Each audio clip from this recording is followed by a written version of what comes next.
Symptoms of a bad control arm. The control arms on a car are among the most important parts of the steering and suspension system.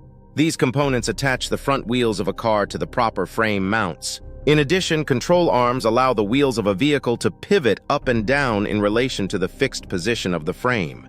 Well, in this video, we'll be talking about the symptoms of a bad control arm. 1. Unusual road noises. Unusual noises coming from under the front end of a car can often be the first sign that control arm tiredness is present.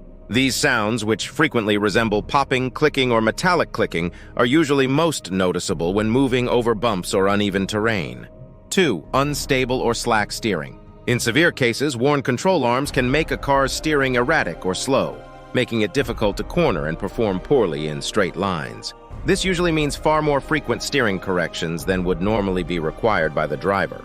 3. Tire wear even or regular. Uneven or irregular tire wear is another clear sign of excessive control arm wear.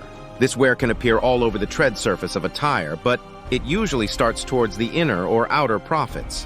When tires need to be replaced too soon, this can result in needless costs. Before we continue exploring the symptoms of a bad control arm, don't forget to hit that subscribe button. By subscribing, you'll stay updated with the latest automotive insights and troubleshooting guides, ensuring your vehicle stays in top shape. So go ahead and subscribe now to never miss a beat. Now let's continue. 4. Regular and excessive vibration. The passengers in a car can also easily sense excessive vibration, which is another sign of a damaged control arm. This vibration is sometimes characterized as a continuous shudder which often changes in power with speed.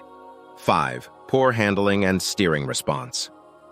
The handling and steering response of your car might be greatly affected by worn control arm bushings. Increased body roll, the high leaning of the car to one side while cornering, might be noticeable. It might also feel less sensitive or loose in the steering, which makes it more difficult to control the vehicle precisely. In summary, understanding the symptoms of a bad control arm is vital for maintaining your vehicle's safety and handling. If you found this video helpful, give it a thumbs up and share it with fellow automotive enthusiasts who might benefit from this information. And remember, subscribe for more valuable tips to ensuring your vehicle's roadworthiness. Thanks for watching and drive safely.